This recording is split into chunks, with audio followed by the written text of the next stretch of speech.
Now I've got my title slide up. All right, there we go. It would not be a New Relic talk here at FutureStack without a safe harbor slide. There's our safe harbor slide again, telling you we may contain some forward-looking statements. Won't contain too many forward-looking statements here. We're going to talk a little bit about events, specifically custom events. And to set this up, I wanted to tell you a little problem about what the NRU team faces. We have a wonderful site that we use for self-service training. If you're not familiar with the learn.newrelic.com site, I'm going to show it to you right now. So there's a tiny URL bar there, but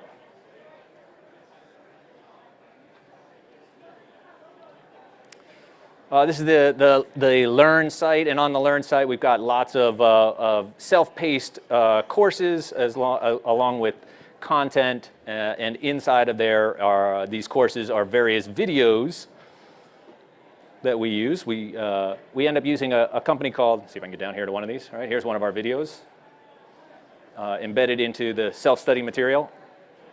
And although we monitor this particular web page, one of the things we don't monitor is the video views themselves. We use a company called Wistia. Wistia is wonderful for us. They do a great job of hosting our videos. The problem is that we have no visibility on the usage when we do that. They stick our video into an iframe, and that iframe gets injected into our page, which is wonderful, but I don't know. I've got my own personal feelings about iframes. I'll keep those to myself. But what it means for us is that we don't have visibility into what videos our customers are watching, what sort of level of engagement in those videos they're watching. As it turns out, we're pretty lucky. Wistia exposes an API for us. So there's an api.wistia.com on how to get that data. We'll take a slight detour here just to talk a little bit about metrics versus events. Lou alluded to this a little earlier this morning. We collect 14 trillion events from our customers in one quarter. The other piece that's maybe a little less clear is the metrics. We collect, I believe it's 250 million aggregated metrics every minute. Right? So 14 trillion events sounds like a lot, but 250 million aggregated time slice metrics are also collected as well. So we've got a mix between some charts in APM, for instance, that are done with metrics. We'll see that as we drill into, for instance, the transactions tab, and we'll get a breakdown of where our app is spending time in databases or particular code paths. And all of that is tracked through scoped metrics. The advantage to a scope metric here is essentially it's tiny. I think I've got I guess we talk about this elsewhere, but a scope metric is actually rather tiny.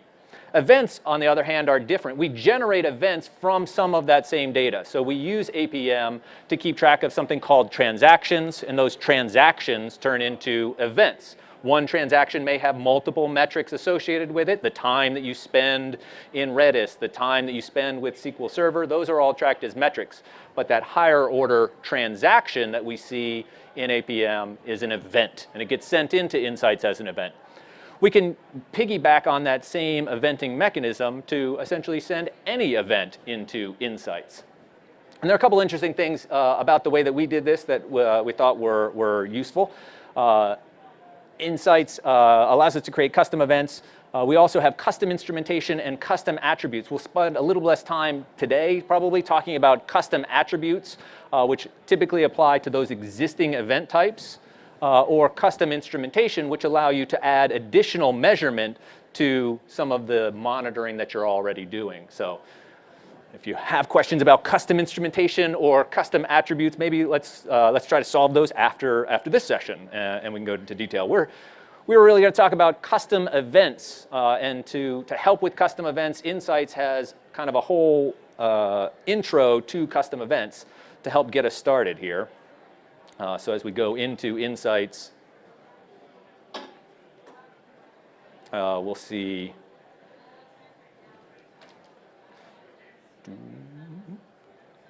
We'll see the tutorials tab. That's where I'm going. I'm in the history tab. Sorry. Insights is the documentation has got examples of how to create custom events using the Insights API. The Insights API itself is actually pretty straightforward. We've got a whole documentation site on this that's absolutely good, positive reading. Where I wanted to go is just to kind of come over here and show you how we've got examples of how to do this in various apps. So again, I talked about custom attributes. So we've got examples of how to extend here in Insights. But we've also got the ability to insert our own custom events, and that's what is represented on the API keys page. Insights has basically two ways to do this. There's an insert, and then there's a read, right? So we can insert data into Insights, and we can query that data out. To do either one of those two things, we typically use a key. A key should have a well-meaning name, right? We've got some names here, our Wistia video data, for instance, is one of the keys that we've got listed here in the account. We've got some go to webinar, and then Erica's ferret page. Erica's a big fan of ferrets.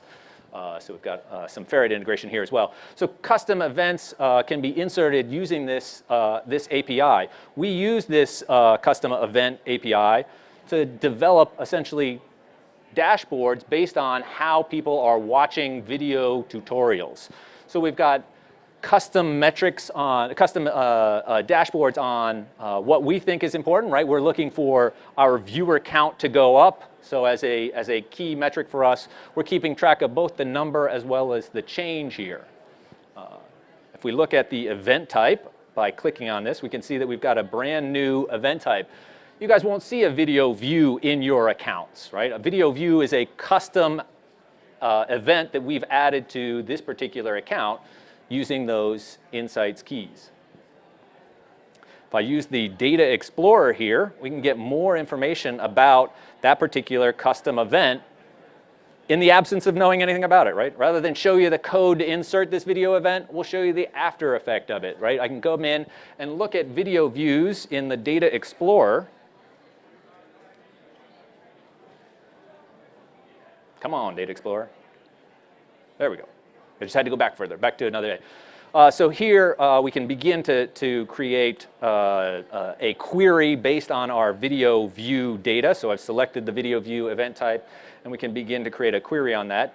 At the bottom of the page, though, I've got the ability to scroll through my sample data here. So we can actually look at these video views as they're recorded here, right? What are we recording here, right? Lots of video names and the IP addresses that they're coming from. That might not be very PII compliant. We'll gloss over that little detail. I can facet here in Insights based on a number of criteria. That's a pretty boring criteria, but if I remove that facet, maybe let's add a video name facet that allows us to look at the video views that we've had for different videos over the last couple days. Insights gives us a powerful way to query all this data without having to set up our own infrastructure to do it all, right? So we were able to build dashboards based on exporting data out of Wistia very, very quickly, right? Within a matter of moments of getting this data in, we were immediately able to facet and filter on the data as it comes in. That shows up down here on our dashboard for how people watch tutorials. One of the best examples of that is what's known as well, I call it a heat map. I think there are lots of people who disagree with whether it should be called a heat map. It's a faceted histogram, technically. And this faceted histogram is trying to demonstrate to us the percent viewed, right? So we're trying to show how much of each of these videos people are watching. For the NRU team, as we build out a collection of videos, we're looking at really two types of data here. Certainly we're interested in the videos that people are watching, the ones that are bubbling up to the top most frequently, but we're also watching how much of the videos they're watching, right? If you're dropping off very early on in the percent viewed category, that's going to show up as darker lines in a histogram to the left-hand side. And it looks like understanding app decks. Lots of people pulling up understanding app decks, and lots of people are watching that particular video all the way through to completion. 100. That's a great number. All those 100%ers in there. Great to see. With Insights, obviously we can filter our dashboard down to a particular video, and then look at that view count for just that particular video. So we've taken that data now and filtered it down to a particular video. We like to see things 4 weeks ago, right? We tend to look at things over a good range, a month-long range of time. But I would be remiss if I didn't point out just how much this time picker has an impact on our ability to scroll through quick time zones and update all these individual widgets. 30 minutes is a good indication of one of the other things that's happening inside of this particular account. We don't have unlimited queries to Wistia's API. They rate limit us, right? It's popular in API usage to rate limit somebody, prevent them from API explosion. And Wistia limits us as well. What we do is we essentially query this data once an hour. Well, as we add the custom events into Insights, we can actually backdate that data up to an hour. So we can actually back up our timestamps and then run a job once an hour, pull the views that have occurred within that last hour, and then upload that data into Insights. So we don't get a lot of 30-minute data, oddly, right? This is not, for us, this isn't a dashboard that we look at in real time necessarily. He says it's uploaded every there we go. So 6 hours ago, it didn't catch it in 60 minutes. Maybe that video hasn't been watched in the last 60 minutes because everybody's here rather than at home watching the AppDex video. Now that I've mentioned it. Right, so we get a more interesting heat map, right, as we start to drill into one particular problem, and we start to look at one of these videos in more detail and how it's actually generated. Let's see if we can pull up our data app. So a dashboard is useful, but one of the ones that we love to stick up on the cubicle wall near us, of course, is a data app that we expand into kiosk mode. So a data app for us ends up becoming a collection of dashboards, if you will, that's designed for more NRCL fearful people, I guess. Right? So if you're afraid of NRCL, if that intimidation of the query bar is a little too much, right? There are folks that I just want to see the charts.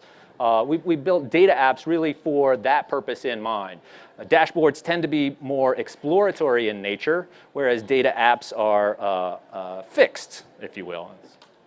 That's glossing over too many details, but it's one way to think of the difference between what is a data app versus what is a dashboard.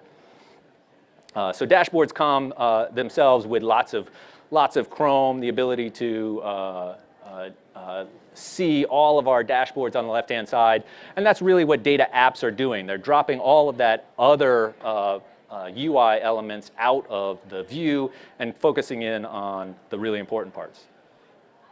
Here's our what people.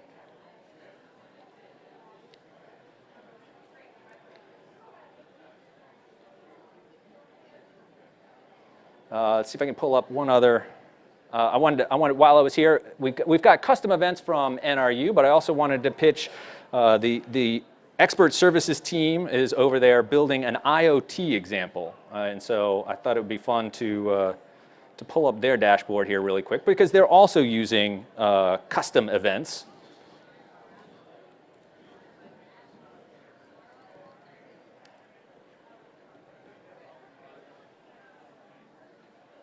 Yeah, I think it's it's what's overhead. So in the expert services booth in one of the videos, they're one of the kiosk rooms. I'm not sure what I would call that. They're demonstrating our flights overhead. So he's got a small Raspberry Pi, having some trouble getting the data in there right now. So we got to go back to some previous data. But very similar to looking at a video view, Seth and the expert services team is pulling out something called they're creating a dump 1090. So a 1090 is a flight data and it tells you quite a bit of data about who's overhead currently. We're using it to calculate out who's overhead. And if the Raspberry Pi 0 thing works, this will have more data currently, but there's some data in here from what they've been publishing already. And we can see the Pi 0 project is designed to take a Pi 0 and have it report some data in, kind of getting some data. They're just starting to get some of those custom events actually added in here, and they're analyzing the temperature data. The Raspberry Pi is recording the current temperature and adding that as a custom event up into Insights. So a different way to monitor here, right? Not necessarily looking at your application infrastructure. In the New Relic University case, it's not Drupal, or we've got our own portal that is also measured by New Relic APM. So we are measuring the pages that we deliver. Unfortunately, the Wistia pages, we don't have that APM data on. We don't have that knowledge of. So we pull those in as custom events instead and create dashboards based on that. How are we doing? Does anybody have any questions so far about custom? Who's using custom events already in their Nobody's using, 2 people? 3 people are using custom events? All right, that's a very low number of custom events. Yes, Marco. I have a question on is there a limitation on the volume? So like a threshold over which you wouldn't use the custom events because you just have too many metrics? So the question is there a threshold over which you would consider not using custom events and using a metric instead? I would say that metric and an event are almost 2 different things. A metric is useful in its scope property, but an event itself has many potential custom attributes that we can facet and filter on. So the ability to perform analysis on events versus metrics is often very, very different between the 2. Is there a limit for the number of events? We are ingesting 14 trillion events every quarter. There's not a good marker for that. Fundamentally, it's worth talking about pricing in Insights, right? So yes, there is ultimately there is a per event cost in the total aggregate. So if you got to 14 million events every month, that would cost more than 1 million events every month. But it depends on the value that you're getting out of that additional data. That may be entirely worth it. It's important to remember, right? The infrastructure for us, a small team like NRU, right? Being able to stand up an analytics dashboard for all of this Wistia data meant, anybody VBA programmers? I'm dating myself now, but right. So it meant building some complex spreadsheet that went out to the Wistia API and dealt with automation to automate a spreadsheet to put the right number and the right. I built these apps. I hated every single time I did it. So for us, it was a light years easier to create a cron job, pump that data into Insights, and then build dashboards based off of that with almost no investment. I mean, there's certainly the investment that we made in Insights as an organization, which we're benefiting from, right? We do get free events, right? Our events are also tiny. As it compares to all of the other events that are occurring even within our pet clinic app, right? Even our sample app is generating many more events than we're actually getting in video views. That's all going to change because everybody's going to go back and watch a video now, but we'll bump that viewership up. I'm wondering if it's possible to do like analysis over 2 custom events. Let's say I have a user who goes on my site, I tag him with the email, push this email in history of his flow or his story, and then in Marketo, I get that he becomes a lead, and then push that back. Is there a way to compare those 2 events together? I don't know if I explained. Yep, that's a good question. So if I could paraphrase the question is roughly, is there a way to take 2 different event sources and essentially join them together in some way that I can make a meaningful interpretation out of it? And the short answer is custom attributes here, right? So it's not necessarily custom since the events themselves are custom. I don't know if that's just attributes on a custom event. That's different. So there's attributes on a custom event as long as we're keying, right, both events by a similar attribute, right? We're putting username, for instance, into both of them. You can query multiple event sources and filter based on that attribute. So we join via attributes, if you will. But it's not the same thing as a join. So I hesitate to use that word. Right? There's probably a better word for. We're multi-selecting. I don't have it. But anybody have more questions before we? Yeah. When we send a custom event, we send a string that is a JSON key value pairs. Is there a limit? I mean, what you were talking about earlier, that is there a limit on the amount of characters that we can send? Is there too many key value pairs? Yeah, too much data, yeah. So the question is there a limit? So since we're sending in a JSON array, is there a limit to the size of that array, either in its length or width, I guess, maybe? Maybe we could call that width. So the short answer, 254, I believe, is the maximum number of attributes that you can have per one event. Right, so you, at some point, yes, there is an upper limit of attributes. That's a good question. Where's I need an insights person. There's a width as well. I'm not sure what the width is though. There are going to be. We don't put blobs, right? One of the classic examples here is people will ask us about the stack traces that they see in APM, right? Well, isn't that just another column in Insight somewhere? And it's not. We manage those separately. So we don't try to put anything that large into a single attribute. Most of the time that occurs when you're aggregating multiple fields together and then trying to jam them into one, and sometimes it explodes beyond what you had anticipated. Yeah, I'm mainly asking if we can send a URL, get queries as part of the event that you send, if there's a limit on that. If there's a limit on the get query itself that you send in. Get query would be a value for the JSON that you send if you set the limit JSON of the string file itself. Yeah. So the question is again, drilling into more detail. We're going to take everything in. If you hit one of these limits in the API, you should get a corresponding HTTP status code back.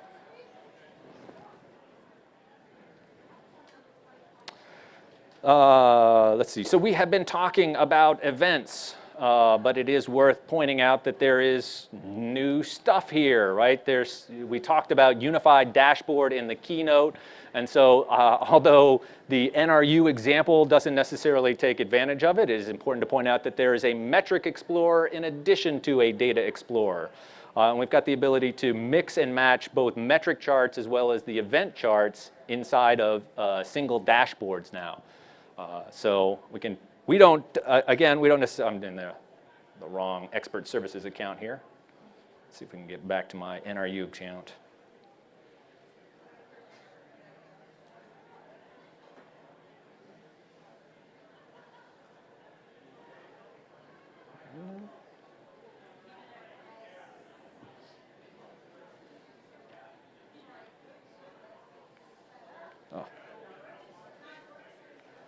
All right, here we are back in our NRU account. And so we've got both metrics as well as events, and they can both be tied to essentially the same dashboard. So we can take our HTTP dispatcher here and pin this to an Insights dashboard. So it's possible to take some, for instance, custom events like this, as well as some of the existing events from transactions, or page views if you're using browser. Mobile's got their own events as well. And display those metrics side by side, those events side by side with metric data that you're collecting from your app. The ask here a lot of times is for JVM health statistics, right? I want to see my garbage collection next to my response time, right? You can get some of that on the overview chart, but we haven't been able to show you that yet in Insights. Now we've got the ability to essentially pull that all together, and we'll do demo here. When you add a chart, one of the tiny little things, right, just this go there, the ability after you've added something to an insights chart to choose whether or not you want to go there by clicking the link, or you want to stay here on the Metric Explorer and continue editing existing metrics. All right, so we've got now our ability to see this. I don't know why we need to see the New Relic Pet Clinic next to our video tutorials here, but we've got the ability to mix and match both metric charts as well as the rich event charts and filter them down. The only thing that's worth pointing out is, let's go over to our, well, I should have put this on the other dashboard. The one thing that's worth pointing out is when we filter our app, for instance, we're not going to be filtering any of the metric charts. So the faceting and filtering is an event capability, right? The attributes on the event are really what we're filtering down here in Insights. We don't have that same ability within the Metric Explorer to facet or filter that data. The metrics themselves are scoped or faceted instead.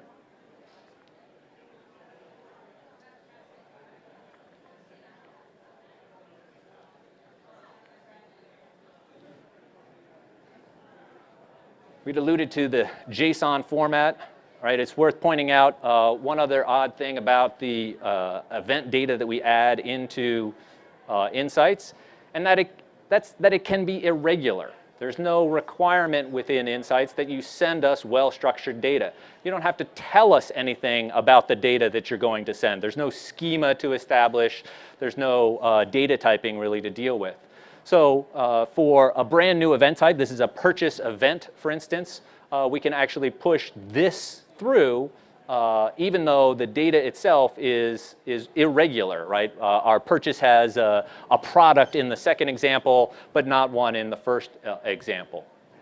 I bring this up because it does impact what we do inside of Insights as well. If I filter or facet on one of these attributes like product, the previous purchase event, right, would not appear. It's not part of that data set. It does not have that attribute associated with it.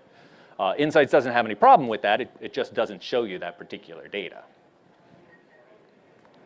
So irregular data without any schema. This was sort of the two of the big things for the NRU team is nothing to set up, just start creating dashboards. What about timing of the event? If we have correlation between the events for, let's say, purchase, order, fulfillment, how do we time those events to see a full picture of the event? No. Well, yeah, so the question is about timing of the events and how do you line up all the timestamps to allow this to happen. Well, the first one was whether you have to line up the timestamps, right? The events happen at different times, right? So as it works its way through the ordering system, that's different from a fulfillment system, right? So there are different timestamps associated with them. You can keep track of the relationship using attributes, right? It may be for a particular order ID, a particular custom name that's inserted on two different events. And so that's one potential way to keep track of them across that boundary. The other one is to use one common event that has an attribute associated with it. So this is the event verb, right? This is the purchase. This is the fulfillment. This is the, right? And so it's really just one application event that's keeping track of different stages or different pieces. So some of it depends on how we intend to use the data afterwards to maybe answer that question. I'm actually very interested in how the events flow through the systems. How it flows through on the New Relic side? Or on our side, right? We want to monitor how the events flow through our system and see, in terms of timing, when they get fulfilled, when it was ordered, kind of correlate a graph of all the events that happen in the system. Yeah, so the question is multiple events now, and how would you correlate all of these multiple events from many different disparate systems? They're communicating loosely, for instance, but not necessarily in a common way. There are a couple of solutions to that. One might be multiple events. There's on one dashboard, we can have more than one event type represented. It's not going to necessarily allow us to filter that particular dashboard as well, but you can have Well, we do this with browser data, browser and transaction data from APM, mixing and matching both of those on one particular dashboard. So I can see the front end experience as well as the server side of experience in one dashboard. So you'd be able to combine those multiple events in one dashboard to give you that larger overview picture. So that I think the answer there is a dashboard that kind of brings the events together to present them side by side, right? The same way that we're doing. Well, video views doesn't give a good example of that one. Yeah, sorry. Any more questions? Thought I saw somebody else. All right. I wanted to point out how easy it is to insert. This is just a curl request, right? So for us to insert this, we didn't have to add a rich SDK, use a vast API. We used. I think we used Ruby and curl to post our events in there, right? High-tech solution to get our custom events in there. It doesn't have to be super magical. I don't have my laptop set up here, so one of the demos I was hoping to do for you is just the real-time nature of these events. A common demo for us, and maybe I'll refer you over the expert booths for more analysis, is just how fast these events are coming in, right? So as they're being produced, right? So I can copy and paste this and do this but my intent is just to show you sub-second periods of time before you see those events here in Insights. Sub-second is overselling it. Seconds before you see that event. There's a ton of stuff that it has to go through in order to aggregate on the New Relic side. We handle that problem with scale. We have a massive scale database to solve this problem. So as you're inserting these events, they're immediately ready to you. That's in contrast a little bit to some of the metric data, right? The metric data does flow through a different pipeline and has a slightly different collection. A lot of you are familiar with the metric drop-off, the charts that drop off at the end, and that 1 minute collection interval that the agents are doing. They're collecting metrics for a minute, and then they're sending those metrics up to the New Relic cloud. With events, we don't have that delay, right? There's no 1 minute collection interval. When the event happens, it happens, it's recorded, and it's queryable instantly. So very little delay. We'll talk a little bit more about Insights tomorrow. Tomorrow we're going to go into celebrity dashboards. So we're going to show a couple of different customers' dashboards, how they use them, and then we're going to follow that up with some more detail on how to write NRCL queries to do some exciting things like percentiles and histograms, and try to do a little NRCL education on how to do some of the querying. I'm always remiss when I bring that up, and more so now, because one of the things that's come has been the ability to pin all of these charts to an Insights dashboard, right? So that whole notion of having to know a lot of NRCL syntax so you could create a chart like that response time chart, right? This was a big part of what we trained people to do, right? This train you on how to write NRCL so you can create a chart just like this, except with your specific data. But now, it's just added to an Insights dashboard. It's remarkably easy, and this works for most of the charts throughout the application. We can add this to our demo app here. I think we actually already had the HTTP dispatcher on there. So we can do this with the metric charts that we see throughout APM. As we get into browser, we'll see a number of event charts. Browser tends to use events as opposed to the metrics in APM, and we can take those queries as well. Karishma this morning also showed infrastructure. Let's see if I can pop over to our infrastructure account here real quick.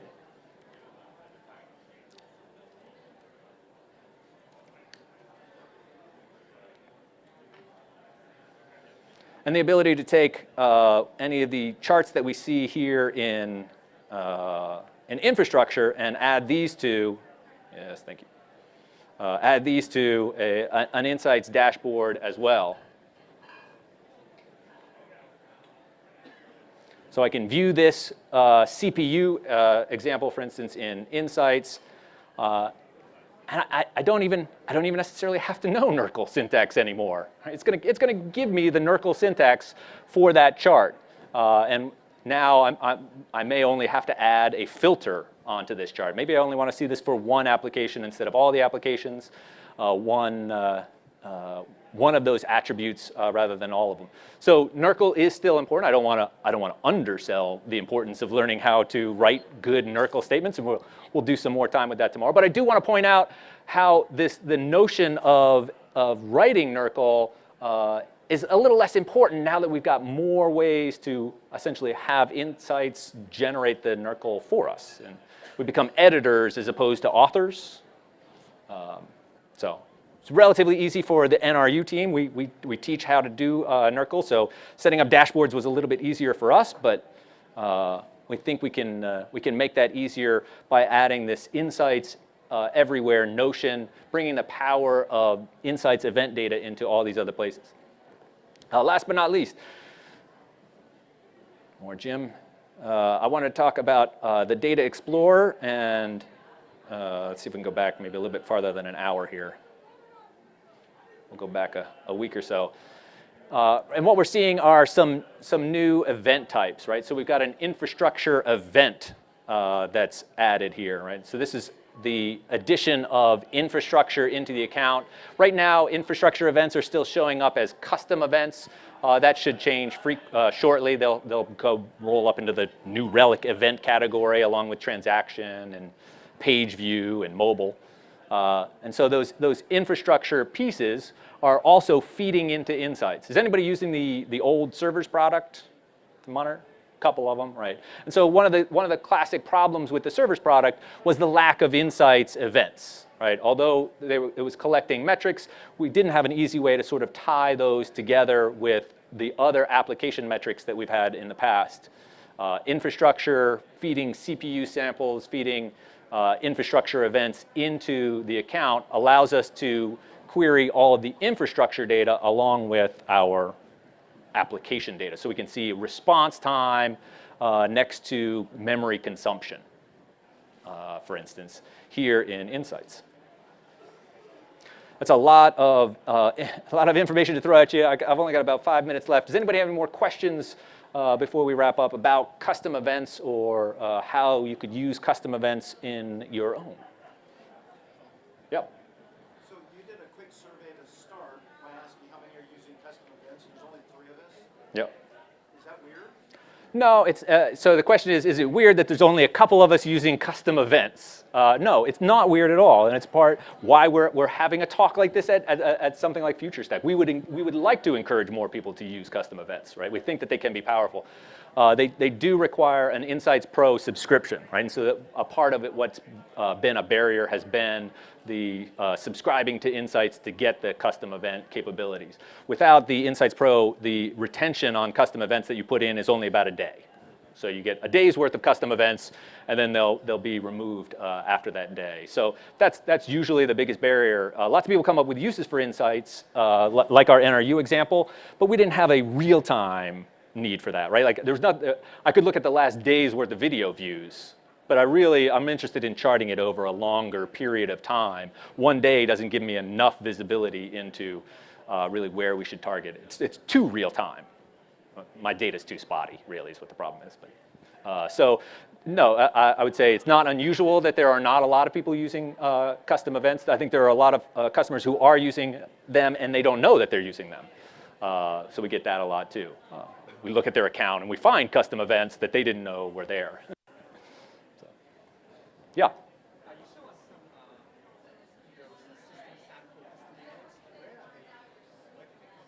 The system samples that you see and where did they come from? Yeah, so they're coming from the infrastructure product. So we have the infrastructure product deployed to, in this case, it's a pet clinic is running on a Docker host. So we actually have the infrastructure deployed to that Docker host, and it's running, I think, 4 or 5 different containers. Infrastructure smart, it's Docker aware here, so it understands that and treats it appropriately. Yep. So those are all coming from infrastructure. You guys are all in the, hopefully you guys have all been added to the NRU training account, and it's a great place to explore those infrastructure events. That's got 3 or 4 hosts there that are reporting for the pet clinic app. So I'd encourage you to spend some time in Insights just looking at the different events that infrastructure is throwing in there. I don't know that we have a ton of configuration events because we don't do a lot of configuration on that particular server. But we've tried to log in a couple times, and those are generating some events as we, EC2 user logging in. And we're not doing anything, but at least it's throwing some events in there to help feed Insights and feed that data. Yeah, good question. All right, I'm about out of time, but I do appreciate you guys coming. If you have more questions for me, feel free to grab me. I'll be around. I'd also remind everybody about the Slack channel as another means to communicate with the NRU team and ask questions either here today or later. Right? We think Slack's a great example of being able to save some of these questions for other rooms, other people that aren't there. And get some history. So a tiny URL for adding yourself to the NRU Slack channel. And last but not least, check out the Insights booth over here, as well as the expert services, where they'll show a little bit about how they use temperature monitoring to throw in custom events as well.